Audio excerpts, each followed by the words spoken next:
All righty, so I'll call us to order with the statement of authority. The Westminster Historic District Commission derives its authority from Chapter 164, Article 9A of the City Code, which is authorized by the Maryland Code Annotated Land Use Article Division 1, Single Jurisdiction, Planning and Zoning, Title 8, Historic Preservation. The qualifications of the Westminster Historic District Commissioners are on file at the City Administration Building at 56 West Main Street, and the file is open to the public. Has anyone had a chance to take a look at the minutes? Yes, I make a motion we accept the minutes as written. Is there a second? Second. Thank you, Aaron. And does there need to be any discussion? So if not, can you indicate by raising your hand whether you agree to accepting the minutes and approving them? Good. I see everybody. Good deal. Thank you. Then they're passed as approved. Old business, we have none. New business. So there is a tax credit application. Sandy, would you like to speak about it?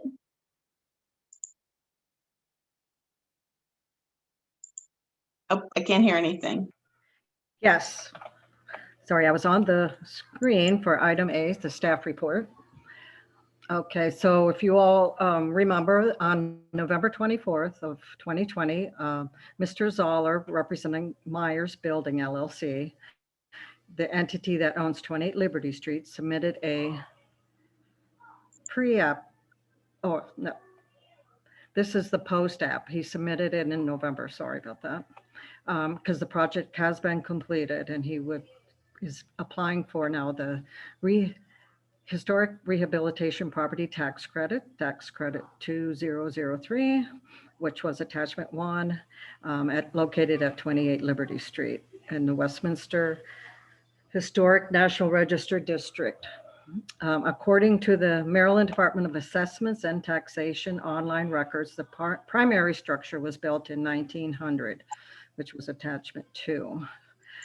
Pursuant to section 143-5A, the city states establishment of historic tax credit program for qualified expenses. In accordance with section 90204 of the tax property article of the annotated code of Maryland, there is hereby established a City of Westminster real property tax credit in the amount of 10% of the qualified expenses for the restoration and preservation of an eligible historic property, and 5% of the qualified expenses for the construction of an architecturally compatible new structure on an eligible historic property. Pursuant to section 143-5B, eligible work includes the repair or replacement of exterior features of an existing structure. B, work that is necessary to maintain the physical integrity of an existing structure with regard to safety, durability, or weatherproofing. Or C, maintenance of the exterior of an existing structure, including routine maintenance. D, new construction of an architecturally compatible structure. Or E, interior restorations necessary to restore or maintain the historic integrity and efficient or safe functioning of an eligible property, excluding elective and or cosmetic renovations. This particular project consisted of cleaning, preparing, scraping, painting, and caulking all exterior surfaces, the removal and the reinstallation of awnings required for the work, replacing any rotten original storefront, painting and replacing bad white metal fascia with new black matching fascia. The pre-construction application estimated cost was $79,901, attachment 3. The post-construction application shows a total project cost of $74,901, but applicant was only able to produce paid receipts in the amount of $49,001. Post-construction pictures are provided in attachment 4. Based on the $49,901, the applicant received a $20,000 facade improvement grant. matching grant that was approved by the Historic District at the January 2020 meeting. This leaves a remaining balance of $29,901, 10% of which is $2,990. Staff recommends the commission consider approval of the post-construction application, proposed painting consistent with section 143-5B, A, B, and C, with paid receipts of $49,901 and an estimated tax credit of $2,990, conditioned on whether the commission finds that the proposed work was historically compatible.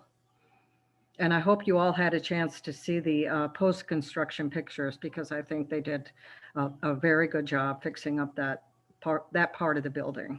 I think I'm looking at one right now over the internet. Okay. It's Nice. right on. It's been shared, I think, on the Zoom.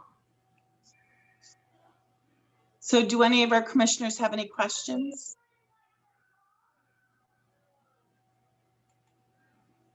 Kevin's talking, but you're muted.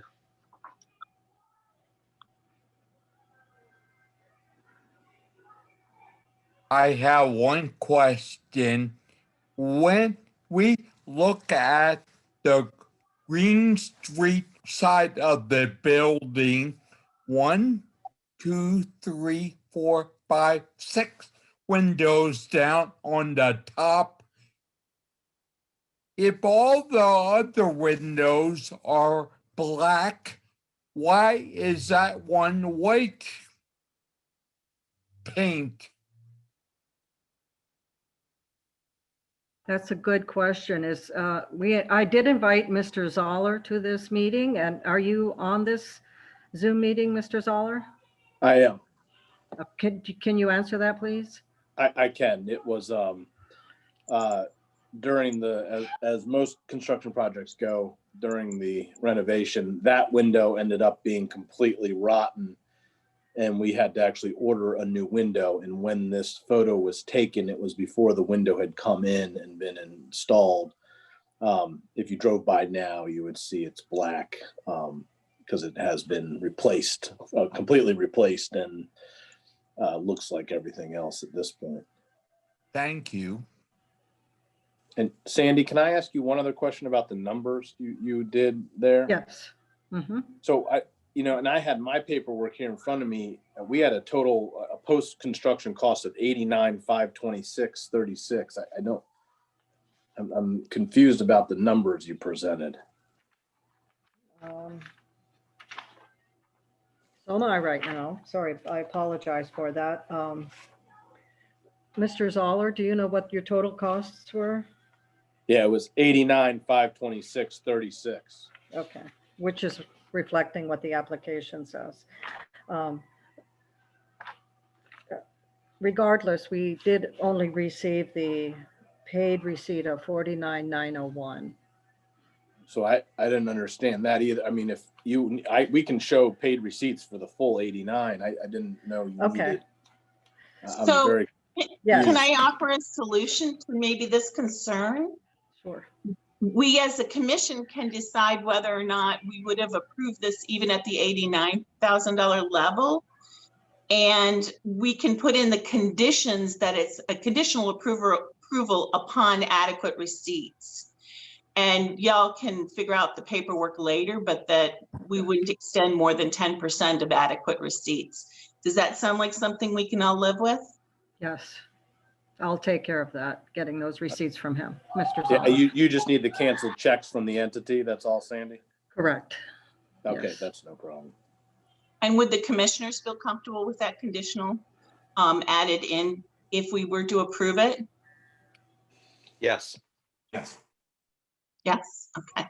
We've put in, this is not groundbreaking. We've put in conditionals before, not on this particular topic that I can recall, but other things we've had conditional approvals upon something on concrete happening. So Yeah, well, I'm not. and the costs actually went even higher because the part of the scope was, as Sandy pointed out, to remove the existing awning and put it back up. Well, lo and behold, we removed it and put it in storage in the rear of the property, and then it got vandalized. Oh. And so Now it's going to be, and they couldn't save the awning, the fabric anyway, couldn't have been saved. So now we had to buy new fabric. That's why, again, in the picture, you'll notice the awning is not back up yet. It's a 12-week lead time. We just put the order in a few weeks ago for the new awning, which is just going to be black now, not black and white, but it's going to look, just so the commission understands it, it'll be up in the next few months, and the building's going to even look better. So just for future, and I hope this doesn't upset our submission, we could have approved any kind of change order like that at a subsequent meeting. I really hope that awning isn't costing you too terribly much more. Oh, it's every bit of, I think, $8,000. So it's at any rate, it's we put this in November. I think this has been postponed a few times, and we didn't get the final numbers on it and give them the deposit until January. So it was after the fact. So I didn't know. All righty. Well, just for all of our knowledge on our board, we do consider change orders if it's especially important if something big comes along and you're uncovering, pulling out the thread of the sweater and it's really horrible. People can come back and ask us for increased approvals, but we have to do it in advance just to make sure whatever it is they want to do, we would agree with on a regular basis. So does the commissioners have any other questions? Are we ready to entertain a motion for approval with the condition of adequate receipts, that we would approve a 10% amount of the adequate receipts? Yes, I make a motion we accept with all the changes you talked about. I'm fine with that. Do we have a second? I'm happy to second that. Any further questions about that approval? I have to say, I think they did a great job. I think the building's really quite lovely.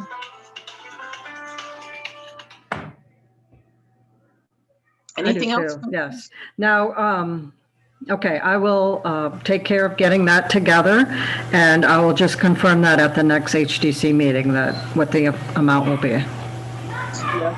So all in favor, please indicate by putting your hand up. Yes. Okay. Looks like a consensus.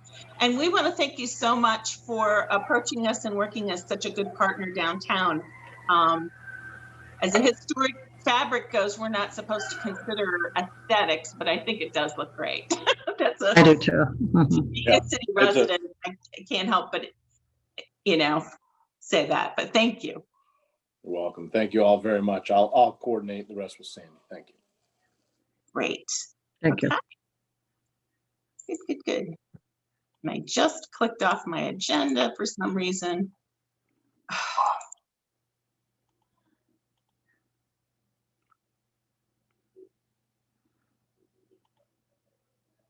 Instead of going backwards, I just clicked it off. What's our next topic? I can do that while I'm loading.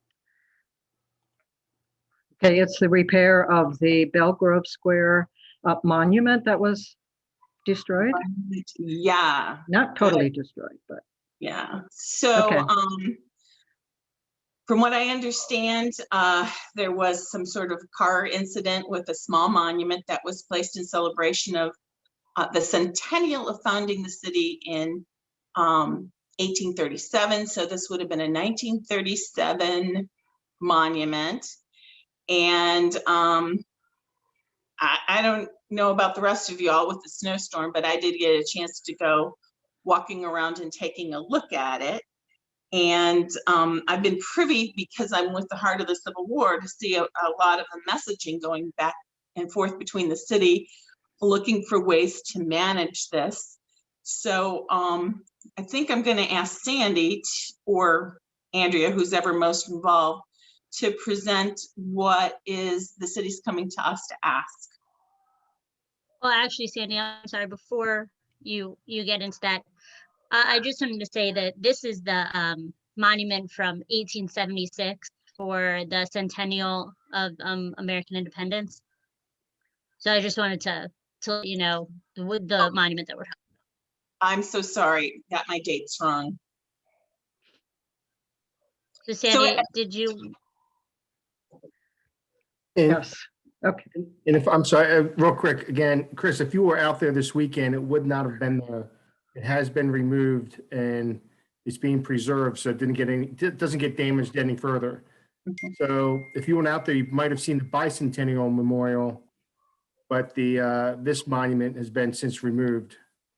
Yeah, I was out when I first got the call sometime last week, Okay, and the corner was clumped off. yes, And that's the one. Okay, but as of now, it's not there. If you wanted to go out there, you can see where it was sitting, but that's about it. so what's happening right now? And I'll let Sandy. Okay. The city is seeking estimates from, actually, a city staff did speak with Matthias downtown, and their take was that it's natural fieldstone and that it could not be repaired. And if glued, it would hold moisture and fall apart yet again. And it does need a new concrete base, which is obvious. The second one we've spoke with was Howard Wellman from Wellman Conservation, and they are going to send a formal proposal. And they do think that it can be repaired with a special compound to reattach the broken pieces and another compound to fill the voids that will match the current color. They are willing to move it to another location if that's the case, if the commission would suggest that, and pour a new concrete base. And they're looking at a quote of less than $2,500, which I think majority of the car insurance carrier will pay. They may not pay for the new to move the monument, because then it's not going back to the way it was. But it is in a location that right next to the street there, that something like that could happen again. So we are asking the commission about if they would think it would be a good idea to move it. And if, we look at this formal proposal about keeping the monument and doing the repairs that Wellman Conservation would suggest through their formal proposal once that's received. Thank you. If you continue to scroll down, Sandy, do we see the rest of the sides of the monument? I'm not doing the scrolling, so. Oh, sorry, I don't know who's scrolling. I don't either. Because I think to fully evaluate the historic nature of the monument and where it best belongs, I would need to see what all is on it. It is not something that I have seen it out of the window of my car, but I can't say that I've ever stopped and examined this particular one closely. So I would be interested to see what all it says.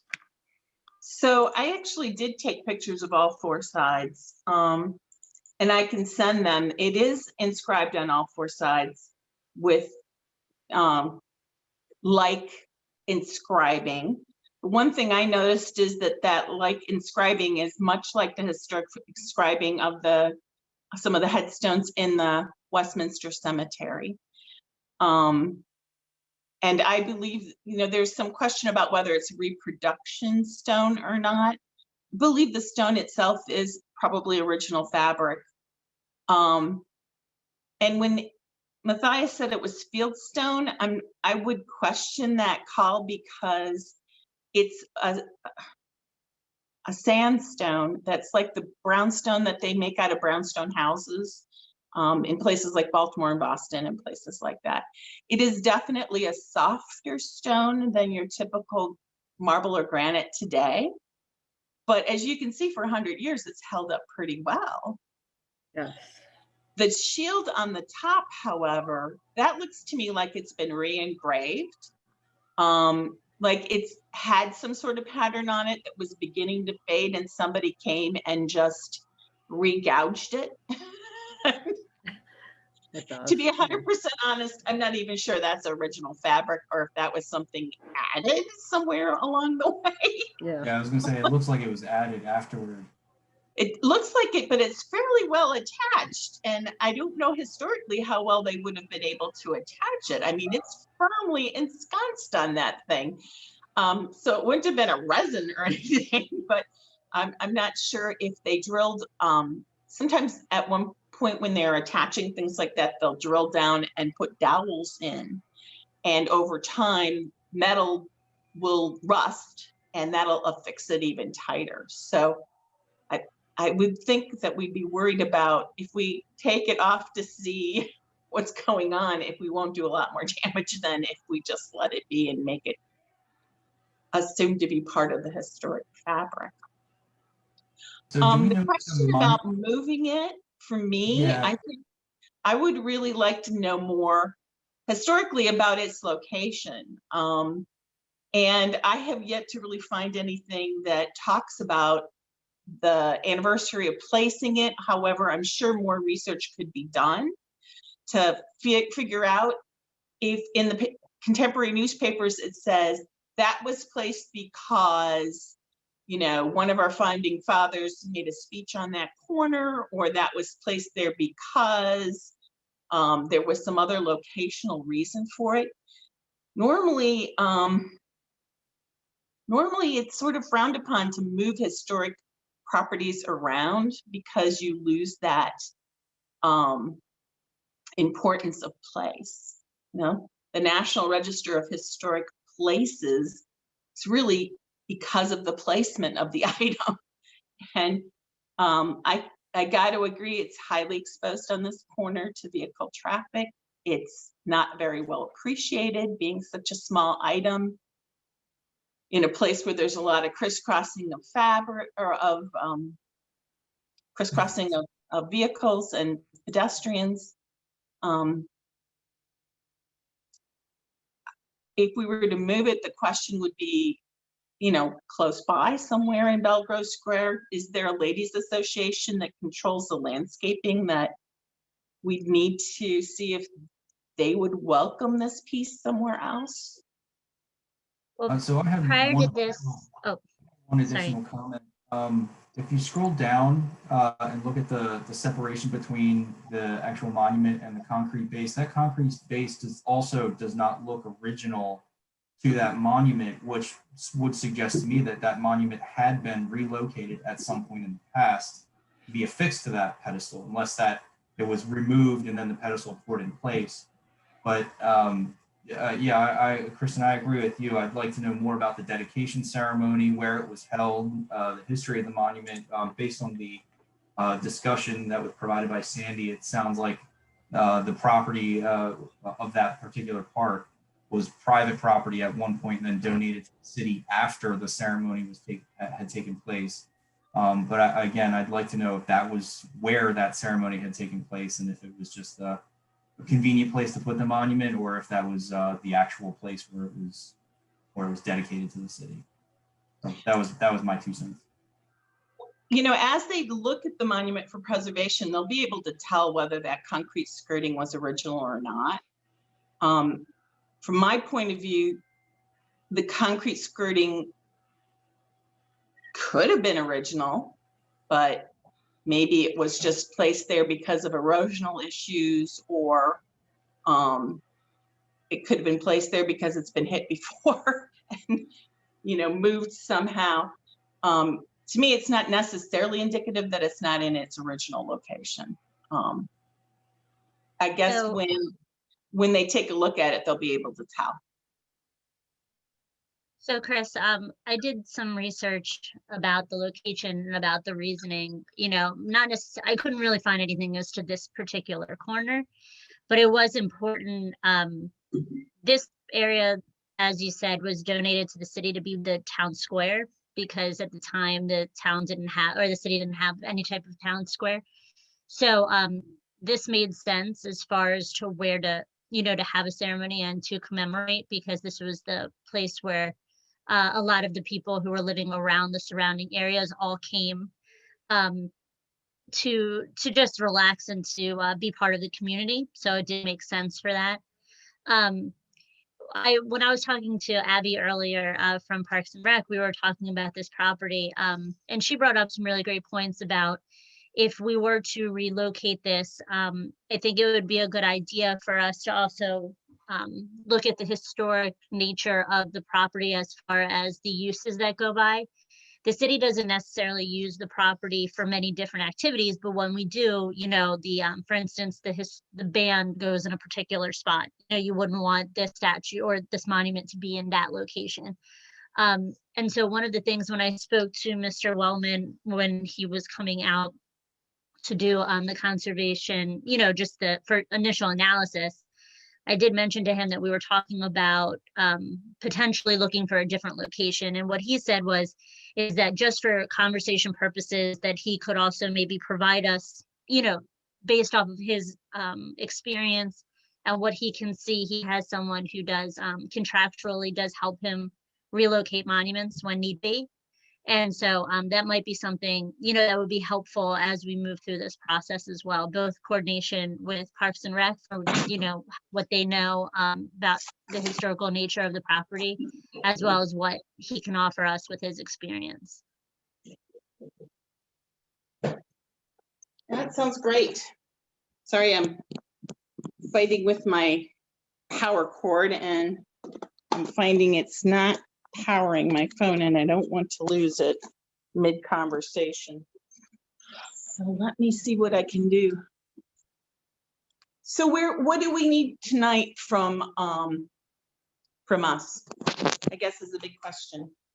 I mean, generally speaking, this is more of an informal discussion. I think we wanted to get more of an understanding as to the thoughts of if we did move it, what the HDC felt about that possibility. An actual location, I wasn't looking for that unless somebody had a thought, but it was more about the fact of should we move this from its current location because it is somewhat unprotected. It sits in front of a light pole at the corner. So, and that's the primary purpose of meeting. We did actually get the report or the estimate for the work to be done. And Chris, good job. It is brownstone or red sandstone. It's about 12-inch cube. And it's for $3,200 repairing and also replacing. That includes a new base if we were to relocate it somewhere else in the park. Wow, that's a bargain. Is there any chance they could clean it up a little, get some of those lichens off there and some of the fungi off there? Let's see. I mean, it doesn't really need a chemical peel or anything, just a light brushing is usually what's recommended. See if they're mentioning anything about that in the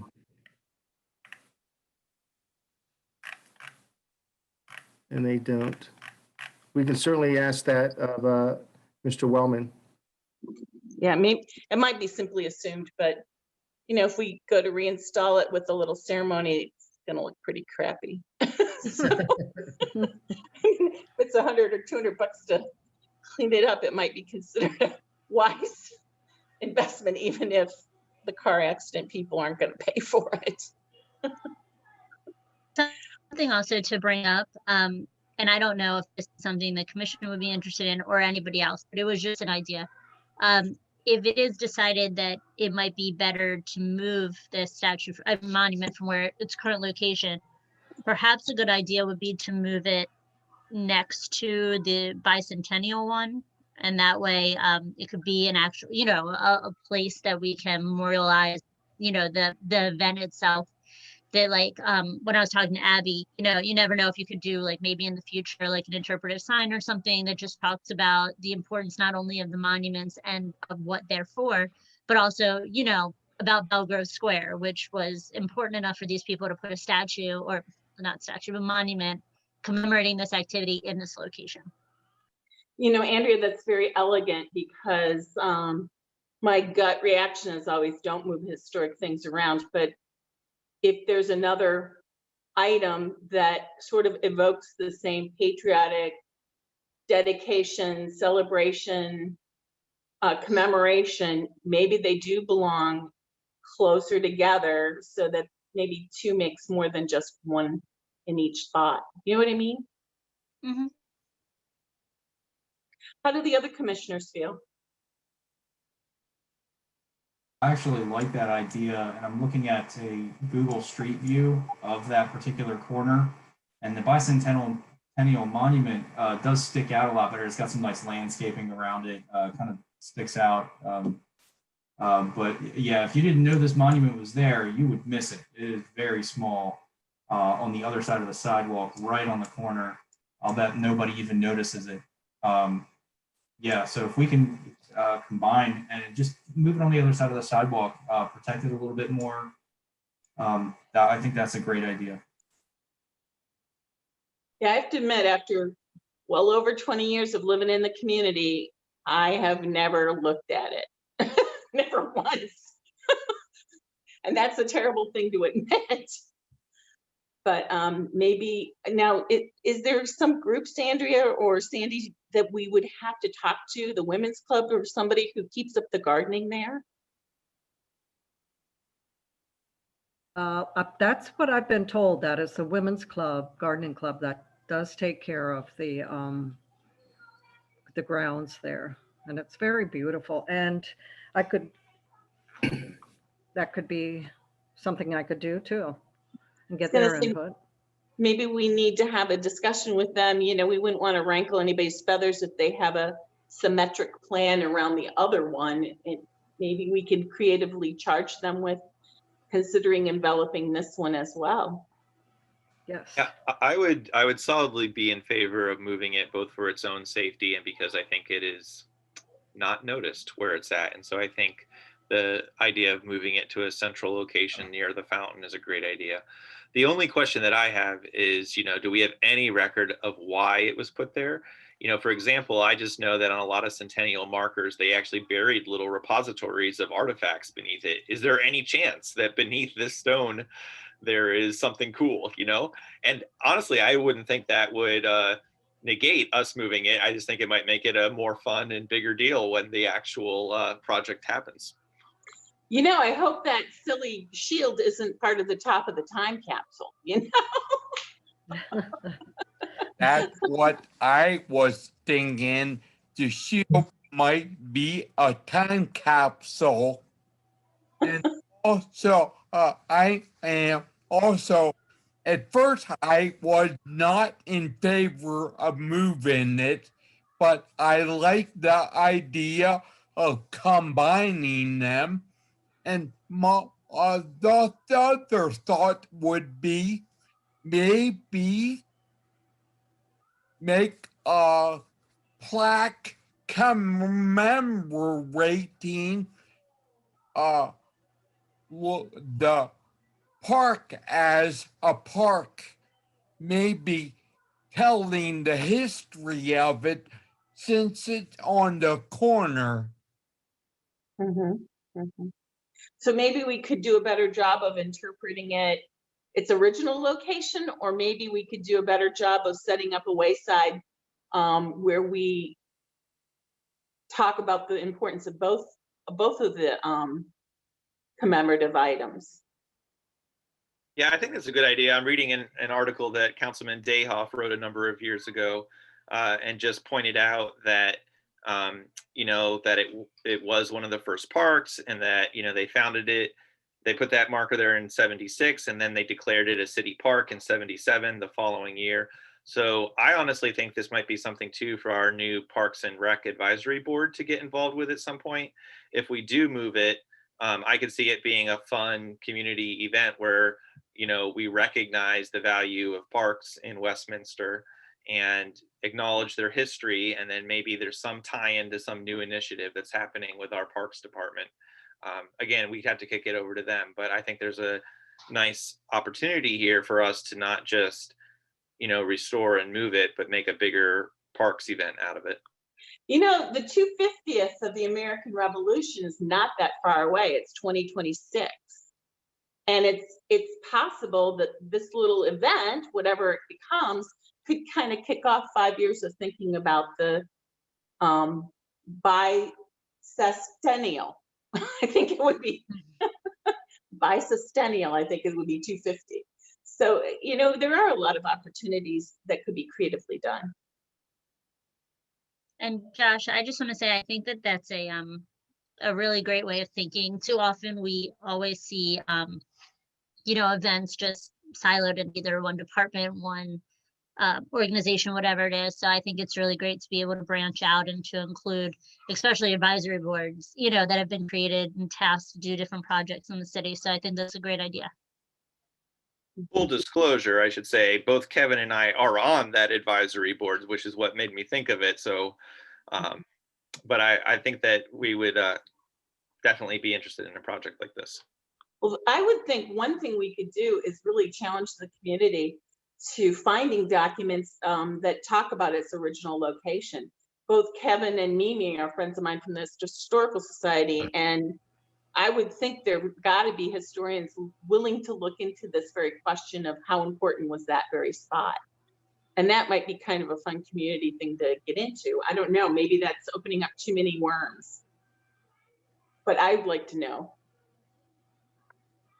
I think the more we all know, and I like the idea, Josh, of the possibly the Historic Commission working together with Parks and Rec Department.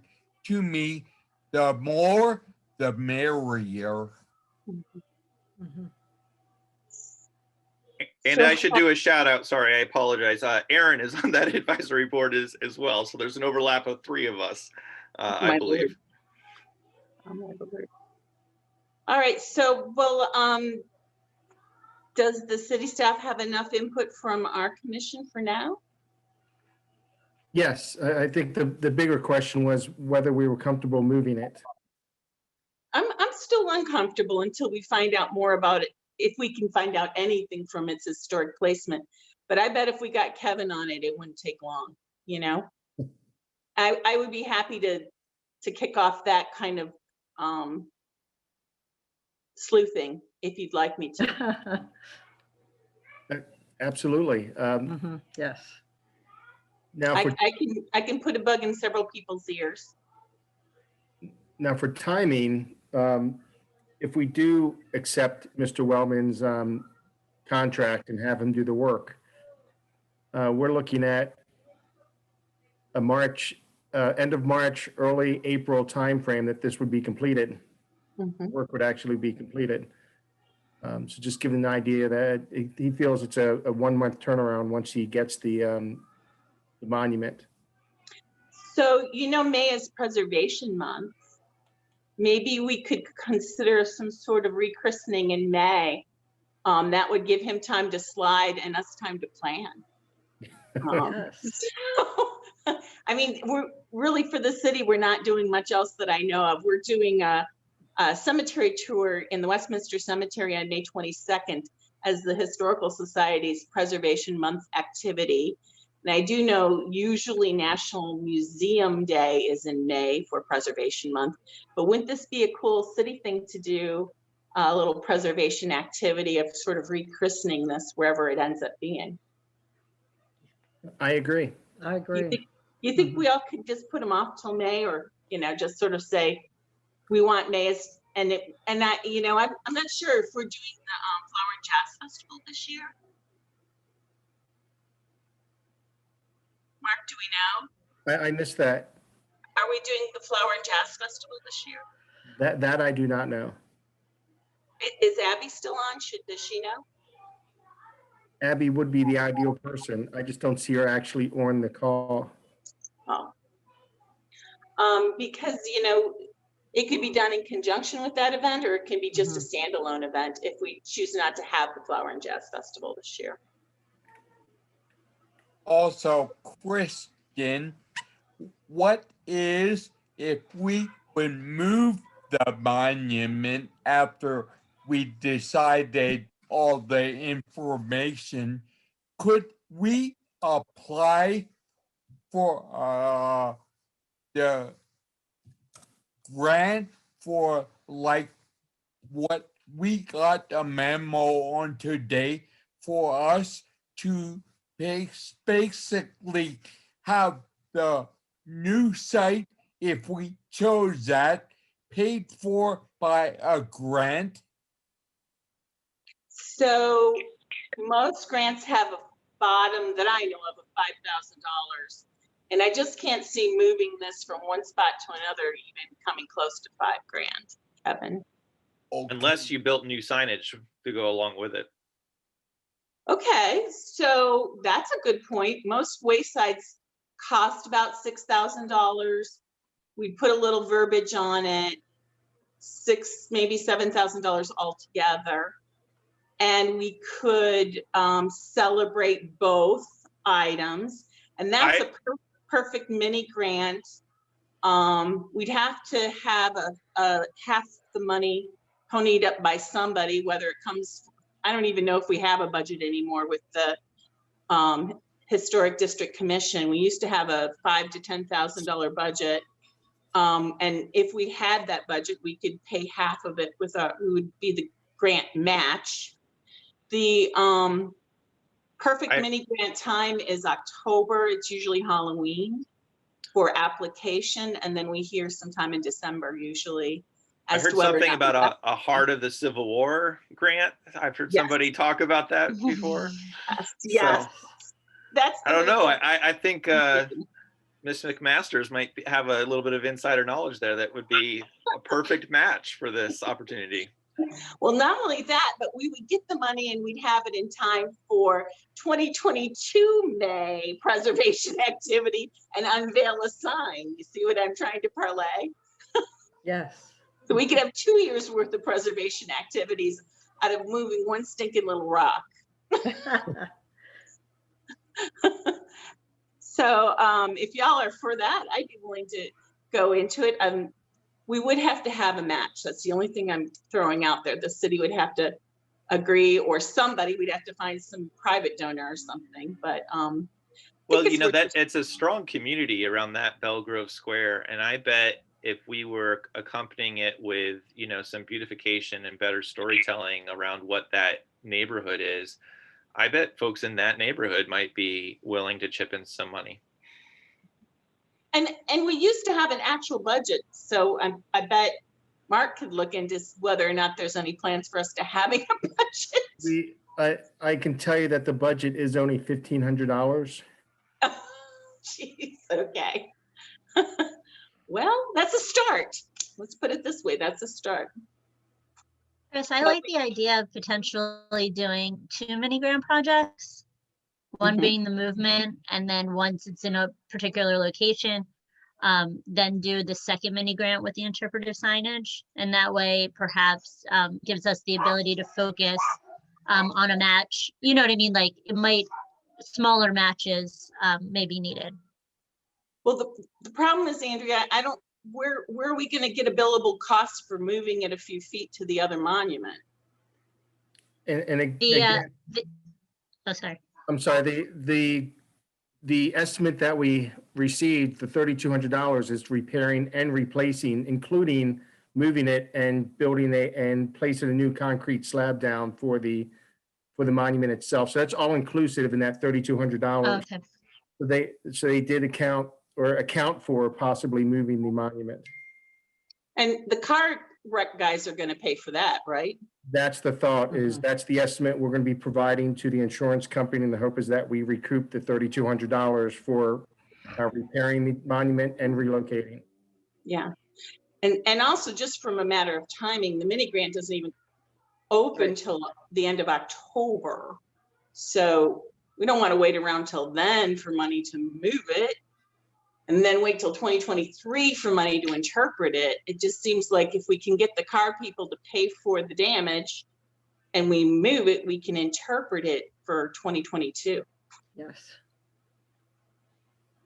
And then go off Josh's idea of having a mini grant for signage. Mhm. Mhm. And not only that, I can give you a little bit of insight. Um, they grade really well for events as well. So if we were to do like an interpretive event, whether it be, getting a nice speaker in to talk about his latest book on the revolution, or having some sort of small party that we can celebrate with the community, something that would bring in tourists. They really love heads and beds kinds of projects. So this interpretation, if we can celebrate it with something that is kind of big that the community would enjoy, they would pay for the party part of it too, or at least half of it. So there's, just doing the standing interpretation is great long-term investment, but just pulling in heads and beds, giving people a reason to come into Westminster is also something that Heart of the Civil War folks really work with. So let's be creative. All right, so Mark, do you have what you need from us tonight? And we will work on getting more information about its actual location.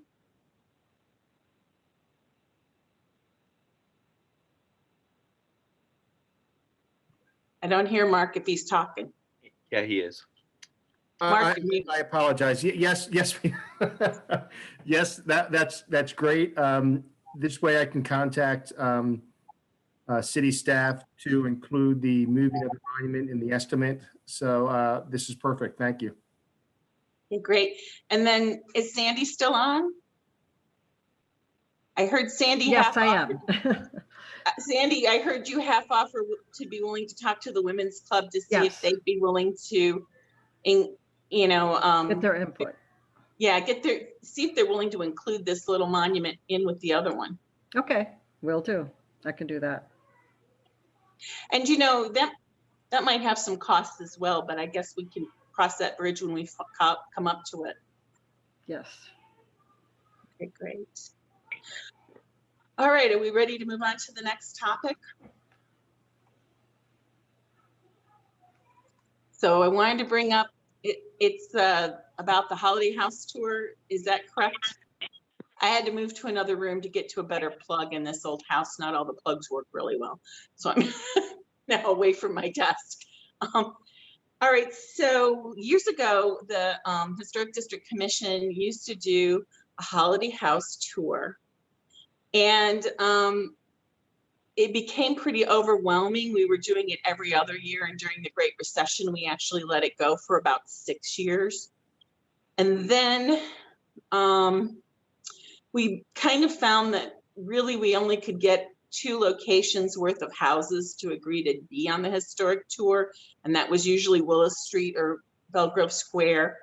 And I think also it was becoming a real drain on city staff to do this sort of thing. I mean, it was really a whole lot of fun, but it just took a lot of behind the scenes elbow grease. And it was at a time in the Great Recession where city staff was precious. And so for the last 3-4 years, I think we've just let it go. It hasn't been an activity sponsored by the Westminster Historic District Commission.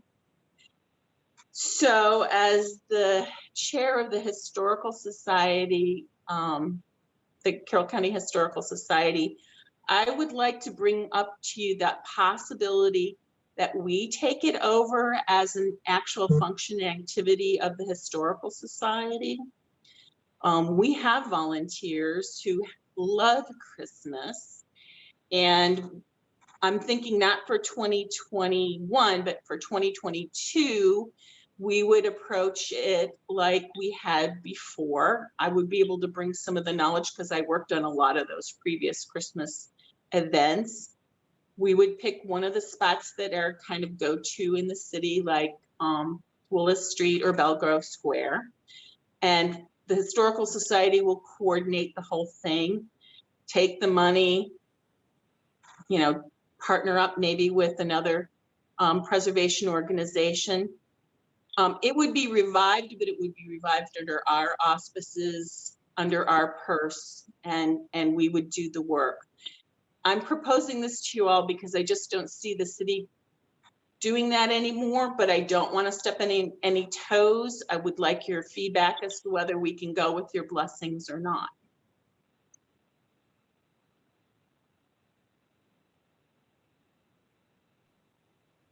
Chris, not to put too fine a point on it, but just to make sure I understand. Are you asking for time or commitment from anyone in this group, or more of just a proverbial blessing over the endeavor? Well, I'm kind of stealing a previous activity is what I'm doing. And that does step on people's toes. You know, we would be reviving something that the Historic District Commission did, and I wouldn't want any hard feelings over that. I would ask for city involvement to the same extent that any other group gets city involvement for their activities in the city. We would not be asking for financial assistance. We would take all that burden on ourselves, and we would provide the volunteers and the outlets for selling tickets and that kind of thing ourselves. We would not be asking for any kind of city commitment other than goodwill and support like any other organization would get for an activity at Christmas. You have my support. Do I, Mark? You're one of the biggest ones I want. Don't want anybody whispering in the mayor's ears, and they took our idea. I'm completely fine with it. Are you? Okay. I mean, we will work the same model. We'll do the tickets, we'll do the booklets, we'll probably even lift the same language. I think I still have on my hard drive, some of the descriptions of the homes and everything else. It will look remarkably just like the ones we used to do. It's just the Historical Society has a much bigger pool of volunteers that smaller chunks can be broken up into. I think also, to be 100% honest, we probably only do it in the city 1 year to prove that we can do it. And then 2 years later, we pick Town or Sykesville or some other part in the county. I really feel like even every other year was almost too much to burden city residents with a big tour like that. It was just really hard to find too many little pockets that were walkable of people willing to open their houses up. Yes. Mm-hmm. And so if we move it around from town to town, go to Uniontown, pick places like that, we might be able to get a clutch of ideally 6 to 10 historic homes, and then 2 anchor sites like churches or, bigger buildings like the courthouse was great for us, where we can anchor tickets and food. And of course, I'd love you guys to get involved if you'd like to, but Yes. you'd be coming along as a Historical Society person. Hey, Chris. Do you have any thoughts? Chris, this is Sam. I just want to chime in and let you know that if you need any of those descriptions or pictures or photos or documents or anything, including the ticket templates or the booklet templates or any of those files, I can send any and all of that to you. I have thumb drives that we can toss stuff on and get that over to you. Whatever you may need in terms of computer files, we have them for many years past, and we can get those over to you as well. Fabulous, because I'm not as organized as I bet you guys are. That's for sure. We try not to reinvent the wheel as much as possible. Well, I would love them on a thumb drive. That would make our lives infinitely easier. That would be terrific. Okay, then next time I'm in the office isn't until the 16th. So I can look into it that week, or once we all get back into the office more full time. Sure. Do any of the commissioners have anything? Because I really want to walk away with this feeling like no hard feelings or anything. So I have a question. So forgive me, I'm relatively new to the city, but I'm actually not familiar with the Holiday Historic House Tour. And I went onto the city website to find more, and there's not a whole lot there. So if you could just give the 30,000 foot view of what this actually is and what we're asking residents to do, that would be helpful. Sure, I can give you my personal perspective, and I might not be always right, but I've kind of been with the commission now for about 20 years. So the first one I was on Ridge Road, and we asked about 12 houses on Ridge Road to be part of the Holiday Historic House Tour. That early on, we used to ask florists if they would compete and decorate the insides of the houses. And then afterwards, the florist would hope that the homeowner would want to pay for materials, but they would just get recognition for participating. And then if they won, they'd be able to have the bragging rights of doing the best decorating inside the historic homes. We used to do outdoor competitions of outdoor decorations, and we used to sell raffle tickets. We would have raffling available. I remember one year, that's all I did was man the raffle tickets. And so it worked out best if you had right around 10 historic homes. We figured we could do as little as 8 historic homes, but 10 was a sweet number. Plus, it turned out later to have 2 anchor spots like churches where people could really park and buy their tickets and walk in between those 2 destinations. If you had a church, then you could have cookies and hot cider. And so the refreshments were limited to the churches, and parking was pretty much to the churches, but there was no particular path that you had to go on. If you bought a ticket, you could get a booklet, and the booklets would have highlighted homes you could visit. The booklet would have a little thumbnail history of each house that was open and a photograph of each house. Then we would be open the first Saturday of December. It was from 3 to 7. It was a set time. And then afterwards, we would open the houses up for just the participants so they could go see their neighbors. And it became sort of an after party, which was a lot of fun. And we did it Ridge Road. We did it twice on Belgrove Square, twice on Willis Street while I was involved. We did it once on the west end where the houses were a little more spread out such that we got a shuttle bus. And we used part of McDaniel College as an anchor for refreshments, and Little Baker Church was open. Especially in the later years, we did a very, very good job of making sure there were musical guests. So Little Baker Church had something musical almost every hour. Some of the homes, like on Belgrove Square, would have a pianist playing Christmas music live. And so in and among the schedule for the day. Happen now. Pardon me, Kevin? No, sorry. Oh, okay. So we would try to have music, and when we were on Willis Street, we even had historic cars to bring elderly people up and down Willis Street so that they could get a little ride if the walking became too much. Willis Street was perfect because we had Church of the Ascension and we had Emerald Hill as our 2 anchors for refreshments. And then we had the courthouse, which really, they did a great job with the courthouse, telling stories. The guys who run the evening tours with the Christmas Holiday House Tour did a great job. And I think the least amount of tickets we ever sold was about 700 tickets, and the most we ever sold was about 1,400. And we advertised this as an adult activity. There were no children prices because we kind of almost didn't want kids, you know? They touch stuff, they break stuff, you know? It was really pushed as an adult activity. Don't forget the carolers. Oh, we had carolers, that's and right. And the Westminster Municipal Band was a guest a couple of times too. Yeah, yeah. We had, I think, selected kids from the boys choir at one point. Came like a quartet or something. Yeah, the Westminster Children's Choir. Westminster Children's Choir, that's right. So we got a lot of great talent that would come, and it was really a to-do. People really thought it was every year, and they would come to me all the time and say, "Where are we going this year?" And I'd say, "Nowhere, because it's next year." So, and it really does take a couple of years to get people excited enough to even do it.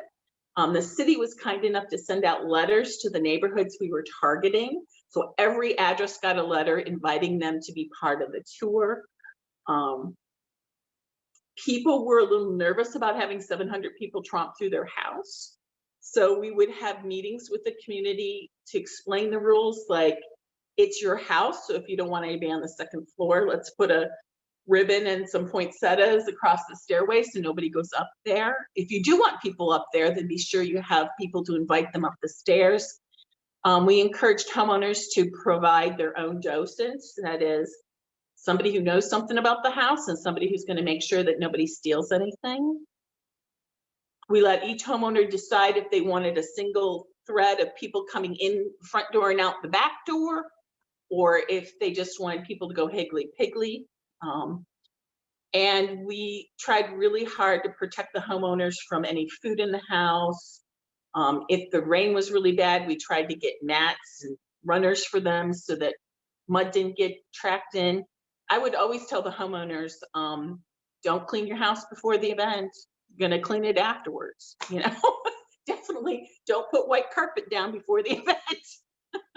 You know? So probably the worst thing that ever happened was in one of the houses on Willis Street, somebody snuck into the house with a cup of hot chocolate and dribbled it all the way up the stairs on white stairs. And that homeowner was pretty upset with us. But as for breakage or stealing or bad behavior, any of that stuff, I didn't hear anything like that. So, What is the, when you say we're selling tickets, who is the primary benefactor for those funds raised? so most years we, in the early years, we just split them with whoever we decided would be our partner. We'd split the money. And so I think one year it was Shepherd Staff, and one year we split with the Historical Society. And kind of, I pushed us into thinking more about historic preservation, and any money we raised really should go towards historic preservation. And like moving monuments, maybe? Like moving monuments. We talked about using the money for a plaque program so that people who participated in the tax credits could get a little plaque to put on their house or on a stick in front of their house to say they were part of the historic tax credit program. But the commissioners never really gave a lot of energy into that. They just were a little afraid that it would cause community friction. My house is older than yours, why don't I get a plaque? Or it just didn't seem to really appeal to the commissioners we had. And I thought that was a shame, but they didn't really want to do it. And then what would happen is if we had money from the Christmas event, it seemed to just lapse into the city coffers. We never really found ways of spending it on preservation ourselves. And then the last year, the city really didn't have staff to work with us, so they ended up contracting out someone to work. And I think that our receipts never really covered even the contracted costs. So the money that we made evaporated, it just became non-existent. Correct. I think it was $4,000 that the city ended up paying out. I think, 2,000 of that went to consulting fees. Mm-hmm. Yes. And printing, there was printing costs, making up the tickets, and, untold hours of the city running around getting tickets to the antique mall and tickets to the Hickory Stick and making sure that the finances, were correct. And there was just a lot of details that needed to happen. And the city was always there to do a lot of them.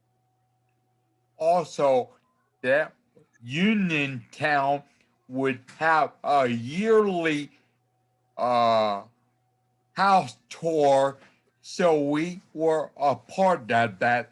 That was more the 90s, that people wanted to see other homes. Mm-hmm. We were piggybacking on that.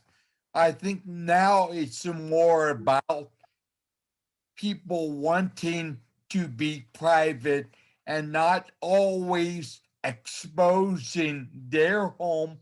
And as you know, it was hard down the last couple of years or times to get people to even say yes. Mhm.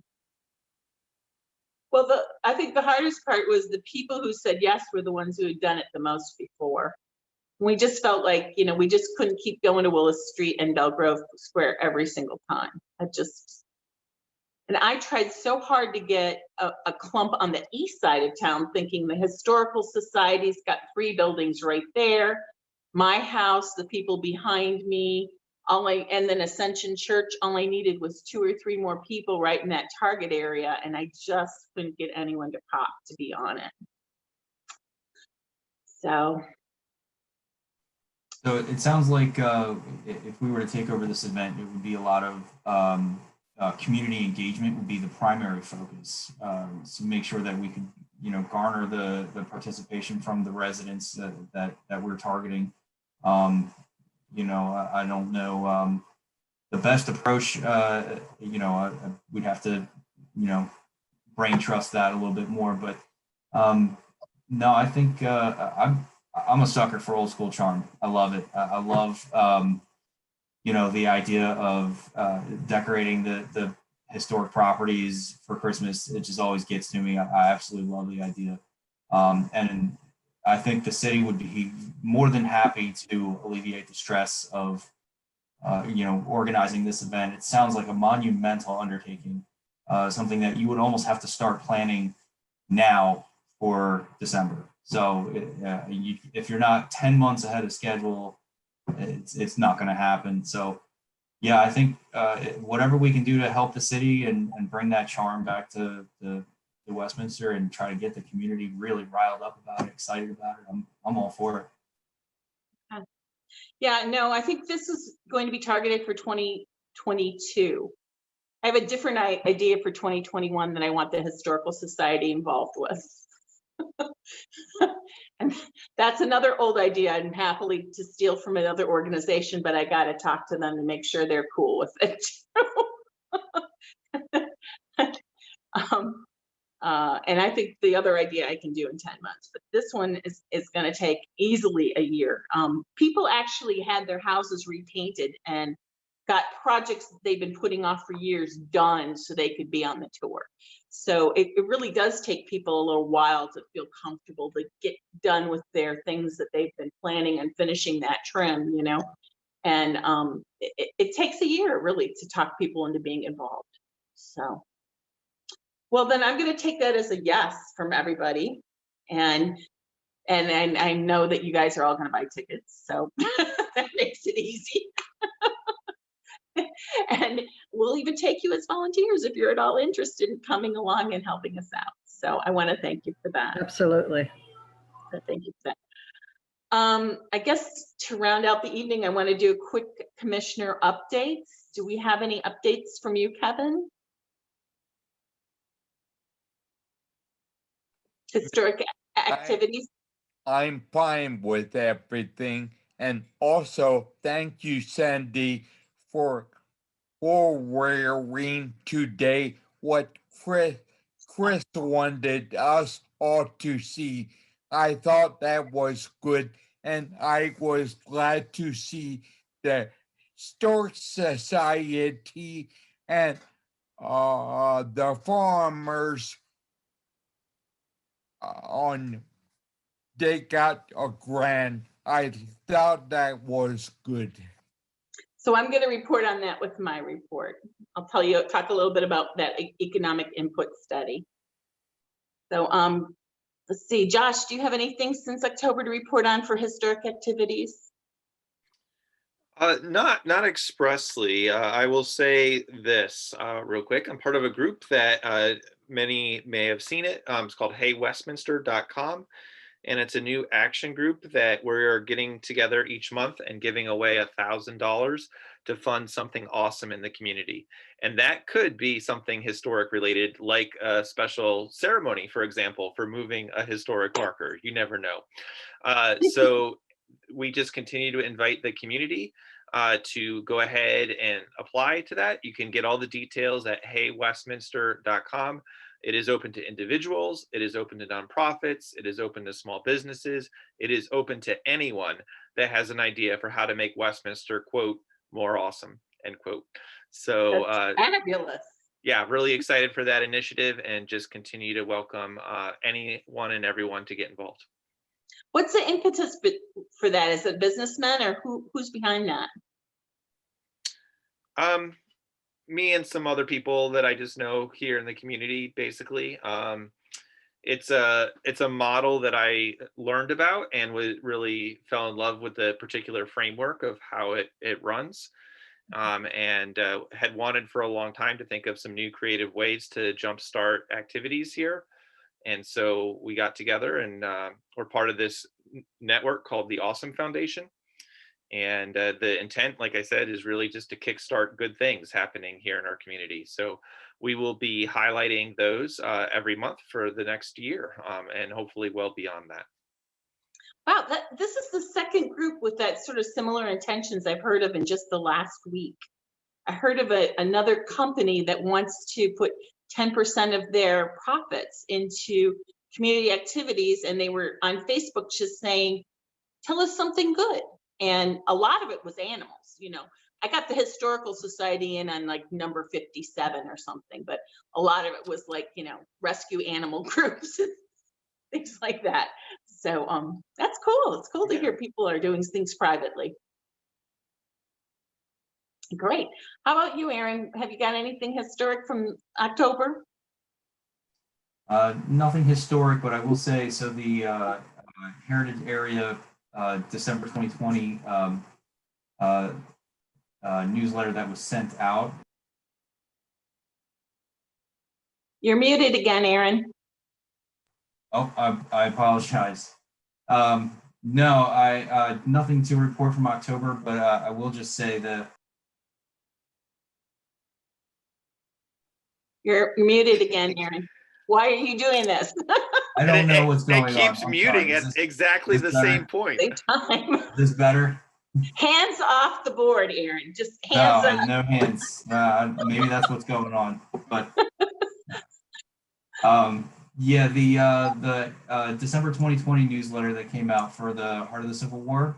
Back when I was in Boy Scouts, I placed the luminaries around the Antietam battlefield, and it was very moving scene when it was all said and done. So if anyone else has not seen it, I would strongly suggest seeing it. It's incredibly inspiring, and it really puts into perspective this the magnitude of the Civil War and the fatalities and the toll it took just on the people.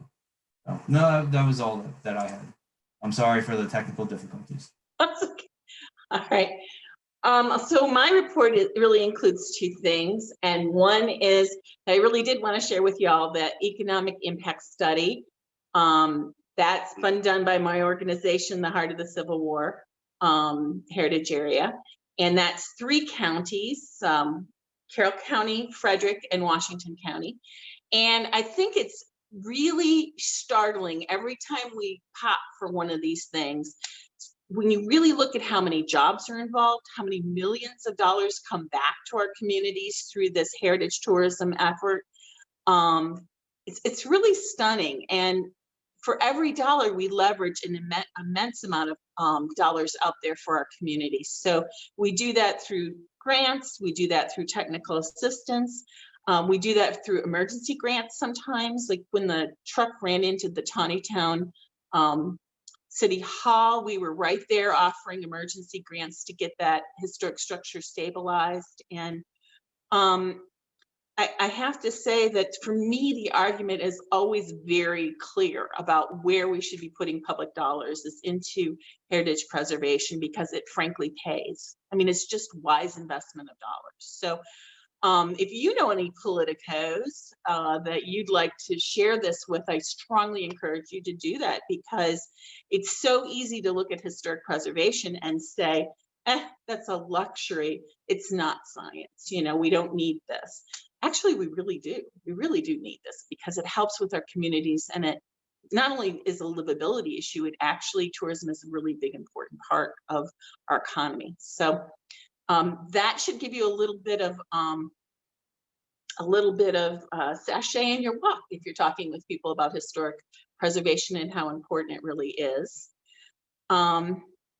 little kudos to Carroll County. I found out that with the pandemic and all the virtual programming that happens, Carroll County is heads and shoulders above Frederick and Washington County as far as doing virtual programs, virtual education, virtual exhibits. Apparently, those two Western counties are looking at us for how to do it and how to share. And the Celebrate America group, which I represent you at, we meet every month on a Friday, and our big activity right now is History Day. It has gone 100% virtual. We are having a letter of appreciation that we offer for anybody who wants to compete for historic preservation activities. Unfortunately, the last I heard, we only had 12 people who wanted to be in it. And to me, that's a combination of the fact that it's virtual, so people can't do the kind of performances they were doing in the past easily. And some of them were doing dioramas, hands-on things that they just can't do virtually. So I think the interest has dropped a little.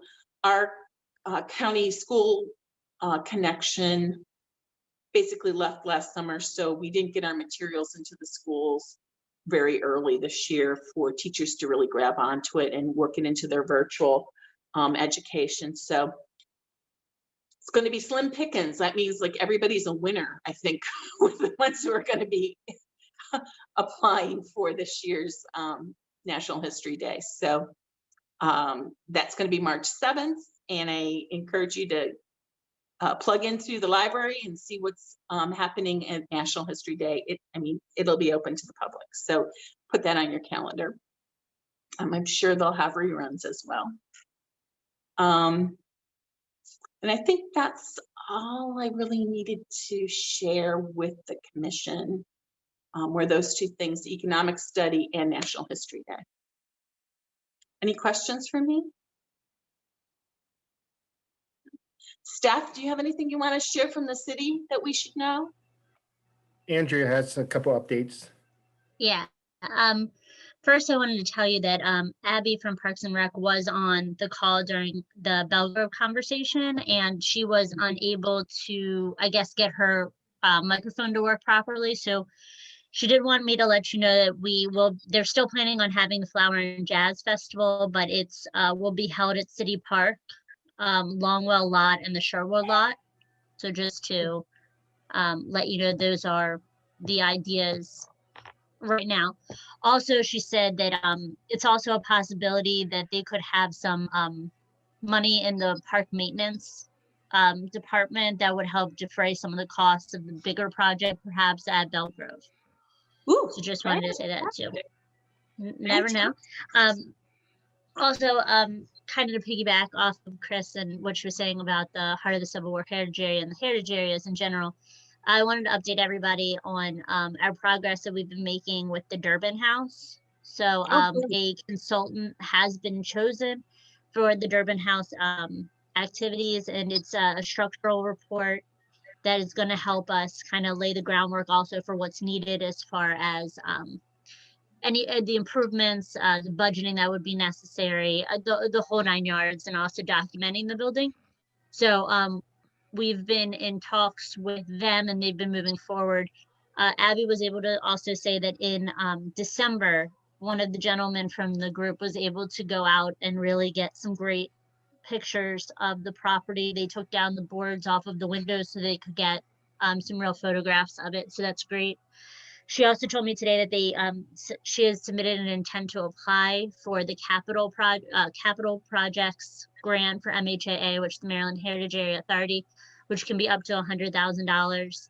And so that would include a lot of like moisture removal and as well as other structural needs that would be there. I personally told her that I was really excited to see the intent to apply, because I felt like it was really a continuation to show MHAA the first time that we were able to use the funds responsibly, use them quickly, do what we said we were going to do, and then it would move, to keep the same theme, to keep the same priorities and everything moving forward into actually more implementation than just the planning part.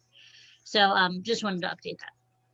So Andrea, can I suggest two things? Is if there's a point where like an 80% draft is being sent to the city for review, I would really love to be part of that review. Sure. Only because I used to do that for a living, you know, go over preservation plans. So I'd love to do that.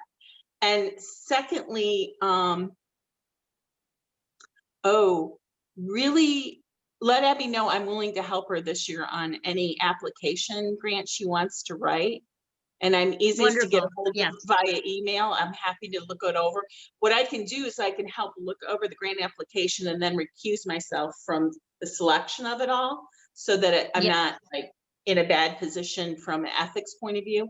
And one thing she should be told to really encourage her is that although there's a point system, you know, to selecting grants, there's also a really heavily weighted geographical preservation weighting that they want to get the same number from Carroll County, Frederick County, and Washington County. Otherwise, Frederick would just suck up all the money. Yes. And because there's such a heavy weight that all three counties should get even Steven amounts or at least opportunities. Carroll County historically only puts in 2 or 3 applications a year, whereas Frederick will put in 30. And almost always our top 3 get funded. And I can't think of a year when we didn't. So it's not to say that she can just lay back on her heels and phone it in, but to say that, look, you've got a great chance at getting it. It's absolutely possible. And I'm happy to coach her. Awesome. Yeah, I will definitely relay that message. That'd be great. So is there anything else for the good of the group? Anything? I